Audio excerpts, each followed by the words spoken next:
Hi, ഞാൻ doctor പ്രിയ, Q1 health കെയറിലെ homoeopathic ഫിസിഷ്യനാണ്. നമ്മുടെ ക്ലിനിക്കിലൊക്കെ ചില പേഷ്യൻസ് വരാറുണ്ട്. BP കണ്ടിന്യൂസ് ആയിട്ട് മരുന്ന് കഴിക്കുന്നുണ്ട്, പക്ഷേ BP കൺട്രോൾ ആവുന്നില്ല. അതുപോലെ കാൽപാദത്ത്, അതുപോലെ മുഖത്തൊക്കെ നീരൊക്കെ ആയിട്ട്. ഇതൊക്കെ ഒരു പരിധിവരെ വൃക്കകൾക്കുള്ള രോഗങ്ങൾക്കുണ്ടാവാം. ഇന്ന് നമുക്ക് എന്തൊക്കെ ലക്ഷണങ്ങളാണ് ശരീരം കാണിക്കുന്നത് വൃക്കരോഗങ്ങളുണ്ടെങ്കിൽ എന്ന വിഷയത്തെക്കുറിച്ച് സംസാരിക്കാം.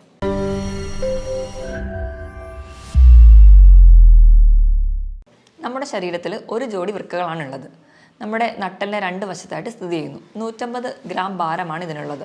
നമ്മുടെ ശരീരത്തിലെ മാലിന്യങ്ങളെയൊക്കെ മൂത്രത്തിലൂടെ പുറന്തള്ളലാണ് പ്രധാന ഫംഗ്ഷൻ. ഇതിനായിട്ട് ഒരു മിനിറ്റിൽ ഏകദേശം 1.25 ലിറ്റർ രക്തം ശുദ്ധീകരിക്കപ്പെടുന്നു. അതായത് ഏകദേശം ഒരു 4 മിനിറ്റ് കൊണ്ട് നമ്മുടെ ശരീരത്തിലെ മൊത്തം രക്തത്തെ ഒരു തവണ ശുദ്ധീകരിക്കാനുള്ള കഴിവ് നമ്മുടെ വൃക്കകൾക്കുണ്ട്. ഈ മാലിന്യങ്ങളെ പുറന്തള്ളുന്നതിന് പുറമെ നമ്മുടെ ശരീരത്തിലെ ലവണങ്ങളെയും അല്ലെങ്കിൽ മറ്റ് ധാതുക്കളുടെ ലെവലൊക്കെ മെയിൻറ്റെയിൻ ചെയ്യാനും, അതുപോലെ നമ്മുടെ വൈറ്റമിൻ ഡി, നമ്മുടെ എല്ലുകൾക്കും പല്ലുകൾക്കൊക്കെ ബലം നൽകുന്ന വൈറ്റമിൻ ഡിയുടെ ആക്റ്റീവ് ഫോമിൽ എത്തിക്കാനും, അതുപോലെ തന്നെ നമ്മുടെ ചുവന്ന രക്താണുക്കളെ ഉൽപ്പാദിപ്പിക്കാൻ വേണ്ടിയിട്ടുള്ള എറിത്രോപോയിറ്റിൻ എന്ന് പറയുന്ന ഹോർമോൺ ഉൽപ്പാദിപ്പിക്കാനും ഒക്കെ നമുക്ക് വൃക്കകളുടെ സഹായം ആവശ്യമാണ്. ഇതോടൊപ്പം തന്നെ നമ്മുടെ BP കൺട്രോൾ ചെയ്യുന്ന ഫംഗ്ഷനും വൃക്കകൾ ചെയ്യുന്നുണ്ട്. ഈ വൃക്കകളുടെ പൂർണ്ണമായ സ്തംഭനം നമ്മൾ പ്രധാനമായിട്ടും രണ്ടായിട്ട് തരംതിരിച്ചിട്ടുണ്ട്. അതിൽ ഫസ്റ്റ് വണ്ണാണ് അക്യൂട്ട് അല്ലെങ്കിൽ താൽക്കാലികമായിട്ടുള്ള സ്തംഭനം. ഇത് എന്തുകൊണ്ടൊക്കെ ഉണ്ടാവുമെന്ന് നോക്കാം. പ്രധാനമായും എന്തെങ്കിലും അണുബാധകളൊക്കെ ഉണ്ടാകുമ്പോഴാണ് അക്യൂട്ടായിട്ട് കിഡ്നി ഫെയിലിയർ വരിക. മെയിൻലി മലേറിയ അല്ലെങ്കിൽ എലിപ്പനി, ഡെങ്കിപ്പനി തുടങ്ങിയ അസുഖങ്ങൾക്ക് ശേഷം നമുക്ക് കിഡ്നി ഫെയിലിയറുകൾ വരാം. അത് ഒരു താൽക്കാലികമാണ്, പെട്ടെന്നുണ്ടാകുന്ന കുറച്ച് ദിവസങ്ങൾ കൊണ്ടുണ്ടാകുന്ന ഒരു കണ്ടീഷനാണ് അക്യൂട്ട് റീനൽ ഫെയിലിയർ. ഇത് നമുക്ക് പെട്ടെന്നുണ്ടാകുന്ന ചികിത്സകളിലൂടെയൊക്കെ നമുക്ക് കിഡ്നിയെ പഴയ ഫംഗ്ഷനിലോട്ട് തിരിച്ചെത്തിക്കാൻ പറ്റും. ഇനി നമുക്ക് രണ്ടാമതായി കാണുന്നതാണ് ക്രോണിക് റീനൽ ഫെയിലിയർ അല്ലെങ്കിൽ സ്ഥിരമായിട്ടുള്ള കിഡ്നി ഫെയിലിയറുകൾ. അതെന്തുകൊണ്ടൊക്കെ ഉണ്ടാവുന്നതെന്ന് നോക്കാം. അണുബാധകൾ കൊണ്ടുവരാം, അല്ലെങ്കിൽ ജനിതകമായ മറ്റ് രോഗങ്ങൾ കൊണ്ടുവരാം, അല്ലെങ്കിൽ കണ്ടിന്യൂസ് ആയിട്ടുള്ള സ്റ്റോൺ കിഡ്നിയിൽ ഉണ്ടാവുന്നതുകൊണ്ട്, അതുപോലെ തന്നെ BP, ഷുഗർ തുടങ്ങിയ രോഗങ്ങളുള്ളവർക്കും ക്രോണിക്കായിട്ട് നിന്ന് അത് കിഡ്നി ഫെയിലിയറിലോട്ട് പോകാം.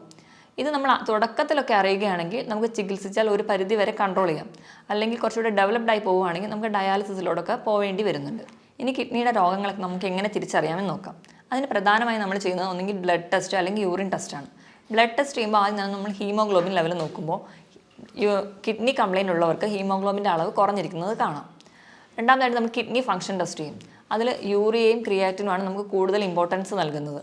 യൂറിയയുടെ നോർമൽ ലെവൽ എന്ന് പറയുന്നത് 5 to 20 ആണ്. അത് കിഡ്നി പേഷ്യൻസിൽ കൂടുതലായിട്ട് നിൽക്കുന്നത് കാണാം.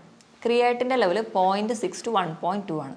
ഒരു 1.5 മുകളിലെത്തുമ്പോൾ തൊട്ടേ നമ്മൾ കുറച്ചുകൂടി ശ്രദ്ധിക്കേണ്ടിയിരിക്കുന്നു. 2 മുകളിൽ പോവുകയാണെങ്കിൽ, 2 മുകളിൽ പോവുകയാണെങ്കിൽ സ്ഥിതി കുറച്ച് ഗുരുതരമാണ്. അപ്പോൾ കിഡ്നിക്ക് എന്തോ കംപ്ലയിൻറ്റ്സ് ഉണ്ട്, സീരിയസ് ആയിട്ടുള്ള പ്രശ്നമുണ്ട്. അതുകൊണ്ട് നമുക്ക് വേഗം ഒരു ട്രീറ്റ്മെൻറ്റിലോട്ട് പോകേണ്ട ആവശ്യമുണ്ട്. കിഡ്നി ഫെയിലിയറിന് പ്രധാനമായും 3 കാരണങ്ങളാണ് പറയപ്പെടുന്നത്. ഒന്നാമത്തേത് BP കൺട്രോൾ ചെയ്യാൻ പറ്റാതെ പോകുന്നത്. രണ്ടാമത്തേത് ഡയബറ്റിസ് കൺട്രോൾ ചെയ്യാൻ പറ്റാതെ പോകുന്നത്. മൂന്നാമത്തേത് പാരമ്പര്യമായിട്ട് എന്തെങ്കിലും കിഡ്നി രോഗങ്ങളുള്ള കുടുംബങ്ങളിലുള്ളവർക്കും ഇത് കാണുന്നുണ്ട്. ഇനി നമ്മുടെ കിഡ്നിക്ക് എന്തെങ്കിലും രോഗങ്ങളൊക്കെ ബാധിച്ചിട്ടുണ്ടെങ്കിൽ, അല്ലെങ്കിൽ ക്രോണിക് കിഡ്നി ഫെയിലിയറിലോട്ടൊക്കെ പോകുമ്പോഴേക്കും നമ്മുടെ ശരീരം പല ലക്ഷണങ്ങൾ കാണിക്കും. ഇതെന്തൊക്കെയാണ് ഈ അടയാളങ്ങളെന്ന് നമുക്ക് നോക്കാം. ഇതിൽ ഒന്നാമത്തേതാണ് അമിതമായ ക്ഷീണം. അമിതമായ ക്ഷീണം എന്ന് പറയുമ്പോൾ തന്നെ തളർച്ച, അമിതമായ കിതപ്പ്, അതുപോലെ തന്നെ തലവേദന, തലകറക്കം, അതുപോലെ ഒന്നിലും കോൺസെൻട്രേറ്റ് ചെയ്യാൻ പറ്റാതെ വരുന്നൊരു കണ്ടീഷൻ. ഇതിന് പ്രധാന കാരണം നമ്മുടെ ശരീരത്തിൽ യൂറിയയുടെ അളവ് കൂടുതലായി നിൽക്കുന്നത് കൊണ്ടാണ്. ഇതോടൊപ്പം തന്നെ നമ്മുടെ രക്തത്തിൽ HBയുടെ അളവ് കുറയുന്നത് കൊണ്ട് നമുക്ക് വിളർച്ച ഉണ്ടാകുന്നതായും കാണാം. ഇനി രണ്ടാമത്തെ ലക്ഷണമാണ് ഉറക്കക്കുറവ്. നമുക്ക് നല്ല ക്ഷീണം ഉണ്ടെങ്കിലും നമുക്ക് ഒരു ഡീപ്പ് സ്ലീപ്പ് കിട്ടത്തില്ല, ഒരു മയക്കം മാത്രമേ ഉണ്ടാവുള്ളൂ. ഇപ്പോൾ ഉറങ്ങുകയാണെങ്കിൽ തന്നെ കൂർക്കം വലി ഉണ്ടാവുന്നതായി കാണാം. അതുപോലെ തന്നെ നമ്മുടെ അടുത്ത് കിടക്കുന്ന ആൾക്ക് നമ്മുടെ മൂക്കിൽ നിന്ന് വരുന്ന ശ്വാസത്തിന് ഒരു മൂത്രത്തിൻ്റെ ഗന്ധം അനുഭവപ്പെടുന്നതായി കാണാം. ഇതിന് കാരണവും നമ്മുടെ രക്തത്തിൽ യൂറിയയുടെ അളവ് കൂടുതലായി നിൽക്കുന്നത് കൊണ്ടാണ്. മൂന്നാമത് നമ്മുടെ ശരീരം കാണിക്കുന്ന ഒരു ലക്ഷണമാണ് സ്കിന്നിനുണ്ടാകുന്ന ചേഞ്ചസ്. സ്കിന്നിന് പ്രത്യേകിച്ച് ഒരു കോസൊന്നും ഇല്ലാതെ സ്കിന്നിന് ഭയങ്കരമായിട്ട് ചൊറിച്ചിൽ വരാം.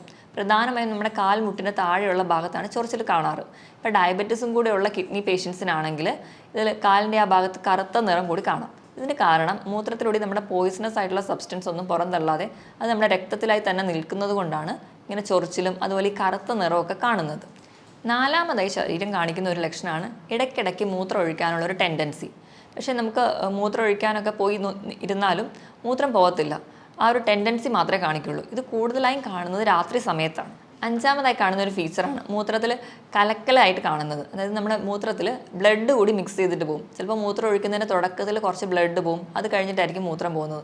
അല്ലെങ്കിൽ ഒരു കലങ്ങിയ സ്റ്റേറ്റിലായിരിക്കും കാണുക.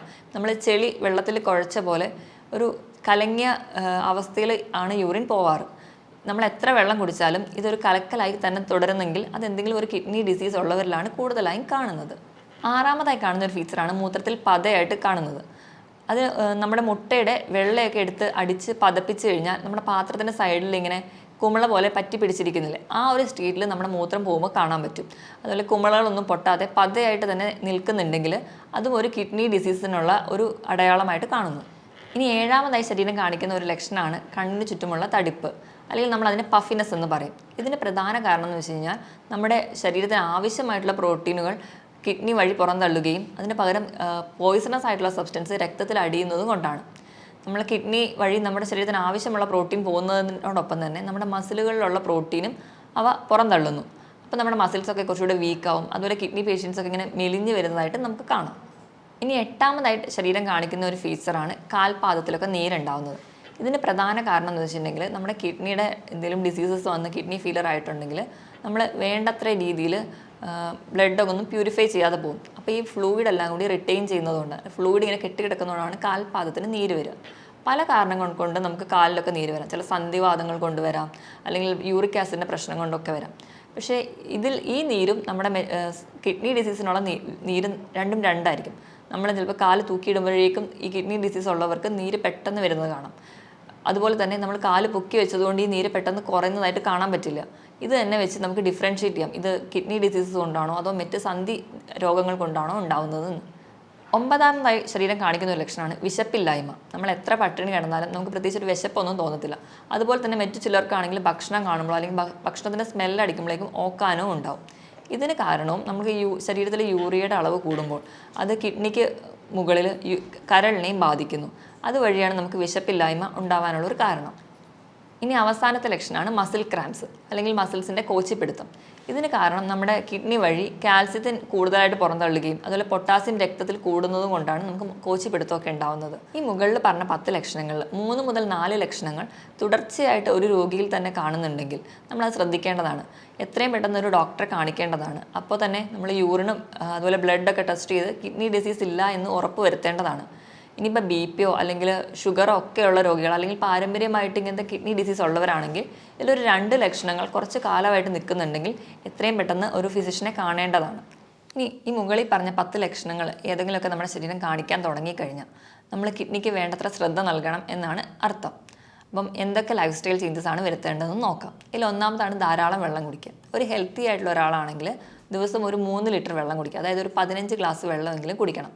ഇപ്പോൾ കിഡ്നി ഡിസീസസ് ഒക്കെ സ്റ്റാർട്ട് ചെയ്തു, പക്ഷേ ഡയാലിസിസിലോട്ടൊന്നും എത്തിയിട്ടില്ലാത്ത ഒരാളാണെങ്കിൽ വെള്ളം കുടിക്കുന്നതിൻ്റെ അളവും മൂത്രം ഒഴിക്കുന്നതിൻ്റെ അളവും തമ്മിൽ ഒരു അനുപാതമുണ്ട്. അവരൊഴിക്കുന്ന മൂത്രത്തിൽ നിൻ്റെ കൂടെ ഒരു 600 മില്ലി കൂടി കൂട്ടിയിട്ട് വേണം അവർ വെള്ളം കുടിക്കാൻ. ഇപ്പം 2 ലിറ്ററാണ് ഒരാൾ ഒഴിക്കുന്ന മൂത്രമെങ്കിൽ അവർ കുടിക്കേണ്ട വെള്ളത്തിൻ്റെ അളവ് 2600 മില്ലി ലിറ്ററാണ്. രണ്ടാമതായിട്ട് പുകവലി പൂർണ്ണമായി നിർത്തുക. അതിന് ഒന്നാമത്തെ പറയുന്ന കാരണം എന്ന് വെച്ചിട്ടുണ്ടെങ്കിൽ നമ്മൾ പുകവലി ഉള്ളവരിൽ ഓക്സിജൻ ക്യാരിയിങ് കപ്പാസിറ്റി, ഓക്സിജൻ്റെ അളവ് കുറയുന്നതായിട്ട് കാണാം.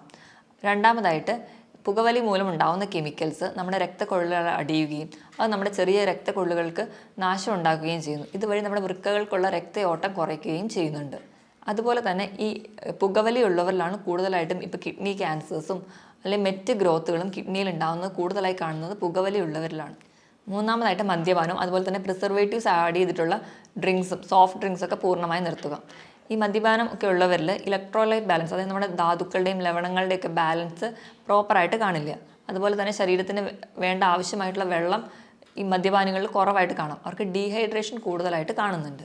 നാലാമതായിട്ട് അമിതവണ്ണം, ഓവർ വെയിറ്റ് ഒക്കെ ഉണ്ടെങ്കിൽ അത് മാക്സിമം കൺട്രോൾ ചെയ്യാൻ ശ്രദ്ധിക്കണം. അമിതവണ്ണമുള്ളവർക്കൊക്കെ വൃക്കയിലെ മുകളിലുണ്ടാകുന്ന ഓവർലോഡ് അല്ലെങ്കിൽ പ്രഷർ കൂടുതലാണ്.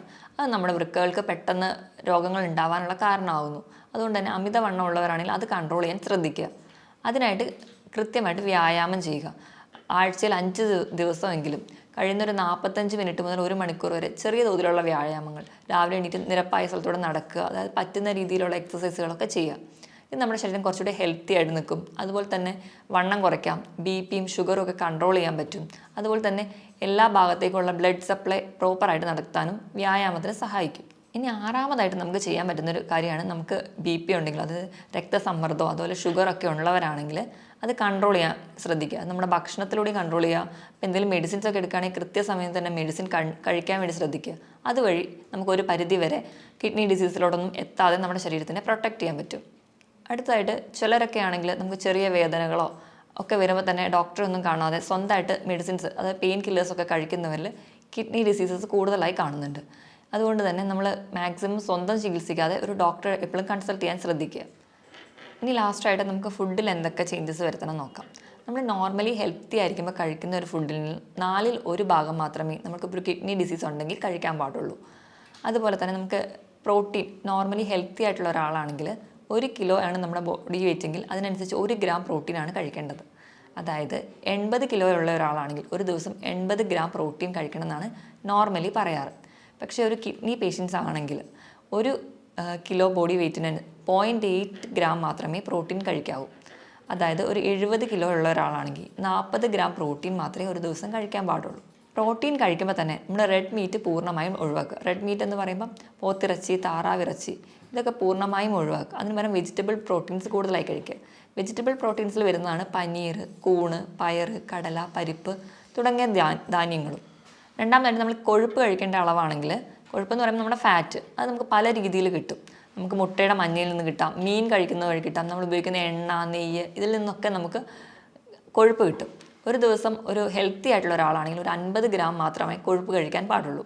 പക്ഷേ ഒരു കിഡ്നി ഡിസീസ് ഉള്ള ഒരാളാണെങ്കിൽ അതിൻ്റെ പകുതി മാത്രമേ ഒരു ദിവസം കൺസീവ് ചെയ്യാൻ പാടുള്ളൂ. ഇനി ലാസ്റ്റായിട്ട് ലവണങ്ങൾ എന്ന് പറയുമ്പോൾ സോഡിയം ഉണ്ട്, പൊട്ടാസ്യം, കാൽസ്യം, ഫോസ്ഫറസ് ഒക്കെ ഉണ്ട്. ഇതിൻ്റെ ലെവൽ എങ്ങനെ മെയിൻറ്റെയിൻ ചെയ്യാം? കൂടുതലായിട്ടും ഈ ലവണങ്ങളൊക്കെ ഉള്ളത് നമ്മുടെ പച്ചക്കറികളിലാണ്. അപ്പോൾ നമ്മൾ പച്ചക്കറികളൊക്കെ കഴിക്കുമ്പോൾ അതാദ്യം വേവിച്ച് അതിൻ്റെ വെള്ളം ഊറ്റി കളഞ്ഞിട്ട് വേണം കഴിക്കാൻ.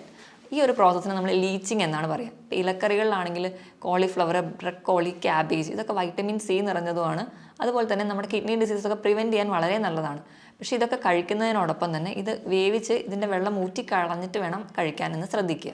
പൊതുവേ എല്ലാ രോഗങ്ങൾക്കും നമ്മൾ ഫ്രൂട്ട്സും വെജിറ്റബിൾസും ആണ് കൂടുതലായിട്ട് കഴിക്കാൻ പറയുക. ഇപ്പോൾ നമ്മൾ ഫ്രൂട്ട്സ് കഴിക്കുകയാണെങ്കിലും ഒരു പരിധിയിൽ കൂടുതൽ കഴിക്കരുത്. കാരണം ഫ്രൂട്ട്സിലൊക്കെ കൂടുതലും പൊട്ടാസ്യമാണ് അടങ്ങിയിരിക്കുന്നത്. അപ്പോൾ പൊട്ടാസ്യം കൂടുതൽ ചെന്നിട്ടുണ്ടെങ്കിൽ അത് കിഡ്നി ഡിസീസിന് കൂടുതൽ ബുദ്ധിമുട്ടുണ്ടാക്കുകയേ ഉള്ളൂ.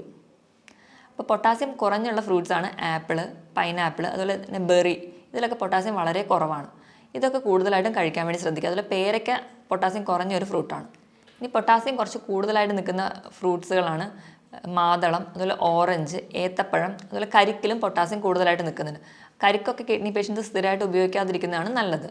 ഇനിയിപ്പോൾ നമ്മൾ ഏത്തപ്പഴമൊക്കെ കഴിക്കുകയാണെങ്കിൽ അത് പുഴുങ്ങി കഴിക്കുമ്പോൾ പൊട്ടാസ്യം ഒരുപാട് വെള്ളത്തിലൂടെ നഷ്ടപ്പെടുന്നുണ്ട്.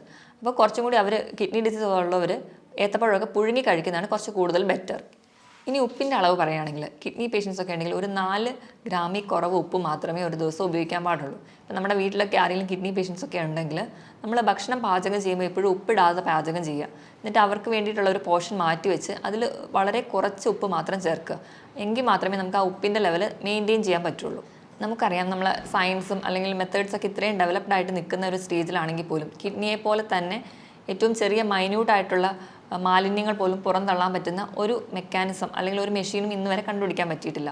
ഇപ്പോൾ ഡയാലിസിസ് മെഷീൻസും ഒക്കെ ഉണ്ടെങ്കിലും അതും ഒരു കിഡ്നി ഫംഗ്ഷൻ ചെയ്യുന്ന പോലെ നമുക്ക് ഫംഗ്ഷൻ ചെയ്യാൻ പറ്റത്തില്ല. അപ്പോൾ മുകളിൽ പറഞ്ഞ പോലെ കൃത്യമായിട്ട് ഡയറ്റും അല്ലെങ്കിൽ കൃത്യമായിട്ട് തന്നെ നമ്മുടെ ജീവിതശൈലികളിലൊക്കെ മാറ്റം വരുത്തിയാലും അല്ലെങ്കിൽ കൃത്യമായി വ്യായാമം ചെയ്യുന്നത് വഴി ഒരു പരിധി വരെയൊക്കെ നമുക്ക് കിഡ്നി ഡിസീസസ് കൺട്രോൾ ചെയ്യാൻ പറ്റും. ഇതിനോടൊപ്പം തന്നെ കിഡ്നി രോഗങ്ങൾക്കുള്ള ഫലപ്രദമായ ചികിത്സയും ഹോമിയോപ്പതിയിലൂടെ ലഭ്യമാണ്. ഇനി മറ്റൊരു ഹെൽത്ത് ടോപ്പിക്കുമായിട്ട് വീണ്ടും കാണുന്നതുവരെ നന്ദി.